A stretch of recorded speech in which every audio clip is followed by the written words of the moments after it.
Sir क्या कुछ हो गया मामला था, किस चीज़ को लेकर? ये जब मैं यहाँ ज्वाइन किया था उसके एक दिन पहले 28 तारीख को एक घटना घटी थी जिसमें ललमटिया थाना अंतर्गत जो ट्रांसपोर्ट की जो ट्रक जाती है उस पर उसका आर्सनिंग करके गोली वोली चलाया गया, जिसके आलोक में ललमटिया थाना कांड संख्या 4425 दर्ज किया गया था, जिसमें सूर्या हांसदा नाम का व्यक्ति जो है यहाँ का उसके ऊपर FIR दर्ज करके हम लोग इन्वेस्टिगेशन कर रहे थे।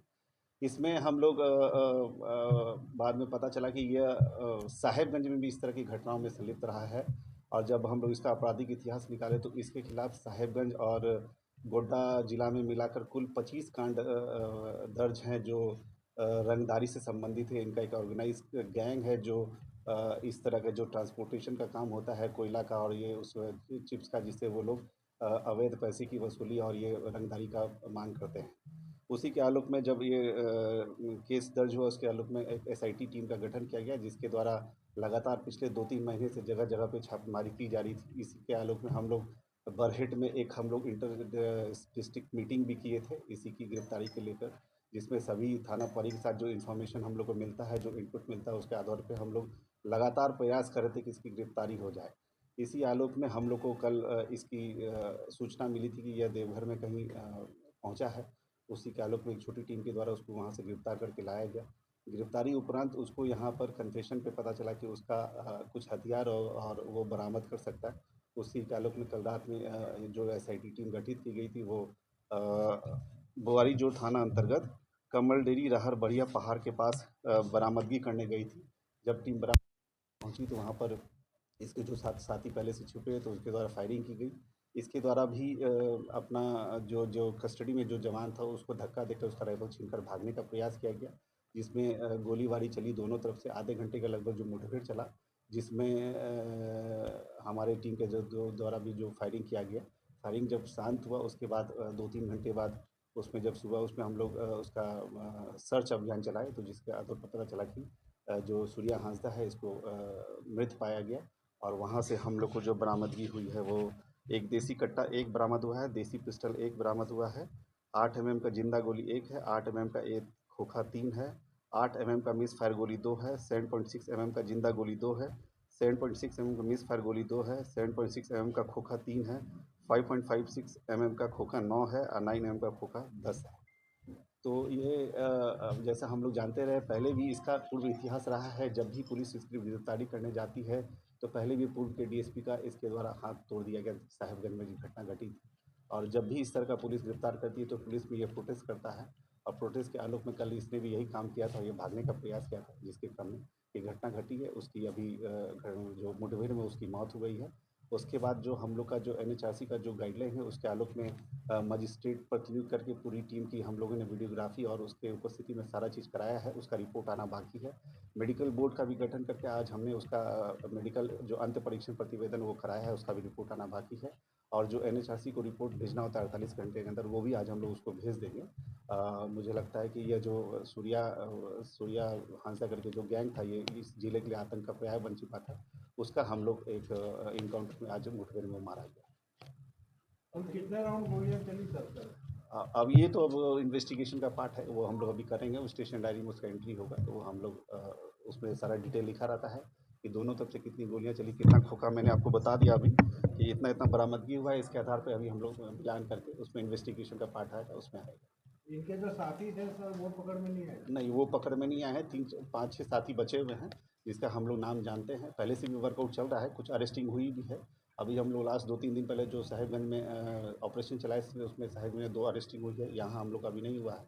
4-5 गैंग बचे हुए हैं, उसको हम लोग जल्दी पुलिस के जवान में कोई घायल नहीं, पुलिस की तरफ से किसी को कोई चोट नहीं लगा है। मतलब पुलिस हमारी मुस्तैद थी, क्योंकि इस तरह का हम लोग का पुलिस को पहले से पता था कि जब भी ये पकड़ाएगा तो इनका ये गोली चला सकता है। तो माइंड मेकअप था हमारे जवानों का कि घटना घट अगर गोली चलती है तो हम लोग पोजीशन लेके आत्मरक्षा अपना बचाव करते हुए फायरिंग करें। सूर्या हांसदा को कितनी गोलियां लगी? तो वो इन्वेस्टिगेशन का पार्ट है, वो अभी इंक्वेस्ट रिपोर्ट में मेरे पास आएगा तो हम बता पाएंगे। वो अब डायरी में लिखा के जाएगा कि उसको द्वारा गिरफ्तारी हुई थी या देवघर पुलिस? गुड्डा टीम के द्वारा इसकी गिरफ्तारी की गई। सर इस पर देवघर पुलिस के द्वारा सहयोग किया गया। सर इस पर CCA लगा हुआ था और कितने केसेस इस पर थे और कौन कौन से पॉलिटिकल पार्टी से इसका रिलेशन था? देखिए, CCA तो जब लगता है, जब ये जेल में रहता है 3 तरह का CCA लगता है। जब ये जेल में रहता है तो हम CCA उसको उसमें निरुद्ध करने के लिए CCA लगा सकते हैं। जिला बदल करने के लिए सीसीए लगा सकते हैं या फिर थाना उपस्थिति के लिए सीसीए लगा सकते हैं। तो सीसीए का एक टर्म होता है, जब खत्म हो जाता है तो उसके बाद फिर से उसको जब ये अरेस्ट होकर आता तो हम लोग सीसीए लगाते। और इसके ऊपर कुल 25 कांड दर्ज है, जो साहेबगंज का मिर्जा चौकी, बोरियो और हमारा ललमटिया, बुआरी जोर और महागामा थाना में कांड दर्ज है। सर फर्जी एनकाउंटर के भी आरोप लगाए जा रहे हैं। 25 मामले दर्ज। अब तक जितने भी केस इस पे दर्ज है, इसमें 25 मामले। सर कई फर्जी एनकाउंटर के भी आरोप लगाए जा रहे हैं। ये तो मजिस्ट्रियल इंक्वायरी का पार्ट है। हम लोग सभी एनएचआरसी को सूचना दे दिया है। जब भी पुलिस एनकाउंटर होता है तो ये हम लोग का नेगेटिव पक्ष रखता है। हम लोग फ्री एकदम ट्रांसपेरेंट सिस्टम रखे हैं, कहीं कुछ इस तरह का नहीं है। और इसमें मजिस्ट्रेट प्रतिनियुक्त किया गया है और फर्दर जो एनएचआरसी का गाइडलाइन है उसके आलोक में हम लोग सारा एक्शन पूरा कराएंगे। क्या सर ये इसका अमन गिरोह से भी संबंध बताया जा रहा है क्या? ये इन्वेस्टिगेशन का पार्ट है, ये अभी हम लोग चेक करेंगे। बाकी कुछ बातें जो भी हम यहाँ नहीं बता सकते, वो इन्वेस्टिगेशन में आएंगे और आगे पता चलेगा। तो जो इसमें संलिप्त अगर कहीं और भी इसका गैंग सक्रिय है दूसरे स्टेट में भी, तो उसके आलोक में हम लोग अक्सर कार्रवाई करेंगे। परिजन राजनीतिक पक्ष भी बोल रहे हैं कि इसमें राजनीतिक साजिश। राजनीति का तो ये आप लोग ज़्यादा बेटर बता पाएंगे कि किस पक्ष से जुड़े हैं। हम लोग तो यही जानते हैं कि वो शातिर अपराध कर्मी था और यहाँ का कुख्यात था और उसका हिस्ट्री रहा है कि वो पहले भी पुलिस पे बहुत बार अटैक कर चुका है, साहेबगंज में भी कर चुका है और ऐसा घटना हुआ है। पुलिस का बरामद हुआ है, क्या उसी का प्रयोग उस में हुआ था सर? उसका किसका जो हथियार बरामद हुआ है उसी से कांड पारित करता था। देखिए, इससे पहले भी साहेबगंज में भी 5-6 हथियार पकड़ाए थे। हमने जब उसके गैंग के सदस्यों को पकड़ा, उसमें भी 4-5 हथियार पकड़ाए थे। उसके पास 12-15 हथियार हमेशा लेके चलता था, जिसमें से कुछ बरामद कर लिए थे, कुछ हम लोग के पास और बरामद हो गए। कुछ साथी जो उसके फरार हो गए, उसके पास भी कुछ हथियार है, जिसको हम लोग अभी लग करके उसको अरेस्ट करके जेल। सर इस टीम को किसने ये इसमें एसडीपीओ गुड्डा, क्योंकि महागामा पहले लीड कर रहे थे क्योंकि वो अवकाश में थे, तो एसडीपीओ गुड्डा इसको लीड कर रहे थे। घटना घटने के बाद जब सारा मुझे इन्फॉर्मेशन मैंने डीएसपी हेडक्वार्टर को भेजा था सहयोग करने के लिए कि हम जाकर के वहाँ सहयोग करें। कितने थानों में पुलिस involved थी सर? ये रात को हुआ है, लगभग 12:30-1 बजे के आसपास। इस परिजन एनकाउंटर बता रहे हैं में कि देवघर से उठाया गया है।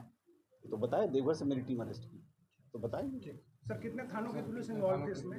इसमें ऑलमोस्ट 4-5 थाने का जो मेन हम लोग का जो है बुआरी जोड़, ललमटिया, महागामा और क्योंकि टाउन का भी कुछ हेल्प हो जाता है, क्योंकि टाउन से बहुत सारा हम लोग को हेल्प मिलता है, तो टाउन मिला कर हम लोग साथ। अब सर नेक्स्ट फर्दर स्टेप क्या इसमें यह है कि हम लोग एकदम निष्पक्ष आईओ बनाए, एक इंस्पेक्टर रैंक को आईओ बनाया है ताकि एक गैजेटेड अफसर इसको अच्छा से इन्वेस्टिगेट करे। और जो सर्किल इंस्पेक्टर हैं ये उपेंद्र महतो, इनको आईओ बनाया गया। इनको प्रॉपर डायरेक्शन दिया गया है कि आप इस केस को प्रॉपर इन्वेस्टिगेट करके जो इसमें चीज़ें आई हैं उसको लाइए। प्लस एक और अलग से भी हम टीम बना दिए हैं, जो बनता है कि ये इसमें क्या एसआईटी बनाए हैं, जो इनके डीएसपी एसडीपीओ गुड्डा के अध्यक्षता में बना है, जो इस इनकाउंटर में क्या क्या चीज़ हुआ है उसका एक रिपोर्ट मुझे दे। कुल हत्या के कितने मामले इनके दर्ज हैं? हत्या के अंदर कुल कांड 25 मामले दर्ज हैं इन पर, तो रंगदारी के साथ ज़्यादातर मामले हैं। ऑर्गेनाइज जो क्राइम होता है 111 सेक्शन का लगा। रिसेंट सर एसीएल में जो फायरिंग वगैरह हुई थी उसमें भी सेम इसी लेवल जो मेरे आने के पहले घटना का था, जो फायरिंग हुई थी, एक याद कीजिए। उसके बाद फिर एक घटना किया था जिसमें वो एक शीशा फूट गया था और उसका एक जो ड्राइवर उसका कान कट गया था, उसमें भी यही इन्वॉल्व था। फाइनेंस हाँ,